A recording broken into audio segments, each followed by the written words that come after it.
الله أكبر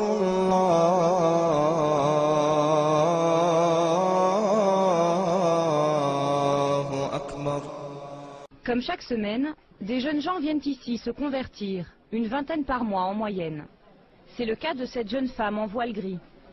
Cette Française de 24 ans est vendeuse dans un magasin de chaussures. Elle s'appelle Christelle pour quelques minutes encore, puis elle se fera appeler Shaynez. Ces femmes voilées ne sont pas toutes des musulmanes d'origine. Près d'un tiers d'entre elles seraient des jeunes Françaises de culture catholique converties à l'islam, comme Fatima, notre promeneuse du quartier Saint-Michel. Elle s'appelle en fait Aurélie. Voilà. Je suis française d'origine française. Et je suis convertie dans ma famille, personne n'est musulman. Comme chaque semaine, des jeunes gens viennent ici se convertir, une vingtaine par mois en moyenne. Je vais vous ramener un micro, d'accord? Et on va parler à distance. D'accord. Ok? Dans l'islam, la conversion ne prend pas plus d'1 minute. Il suffit de réciter la profession de foi.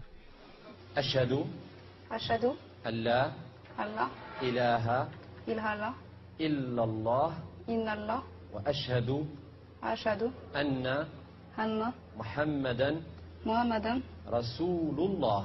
Rasulullah. Masha'Allah. Quelles sont les raisons qui t'ont poussé à embrasser l'islam? Donc en fait, depuis toute petite, j'ai toujours cru en Dieu, Mhm. mais n'ayant pas d'éducation religieuse en fait à la maison, Oui. j'ai dû faire mes propres recherches et jusqu'à présent, toutes les questions que j'ai pu me poser sur Dieu, il n'y a que l'islam où j'ai eu mes réponses en fait. Alhamdulillah. Masha'Allah. Elle a découvert le Coran. Alors j'ai reçu tout d'abord le Coran, c'est tout ce qu'on doit faire, pas faire. Tout est écrit dedans en fait. Vous l'avez déjà lu? Oui, 3 fois. Oui. Une fois que j'ai terminé, je le relis, ainsi de suite. Bien. Je vais même vous dire une chose, vous êtes mieux que moi. Parce que vous venez de rentrer dans l'islam, tous vos péchés sont pardonnés. C'est comme si vous venez de naître. C'est comme si vous venez de naître.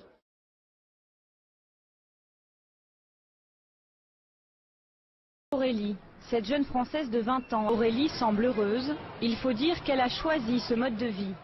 Interdire quelqu'un de s'habiller comme il veut, interdire quelqu'un de rester chaste et de se préserver, c'est aussi barbare que ce que disent les gens qui disent que nous, on nous oblige et que notre voile fait du mal, alors qu'il fait du mal à personne.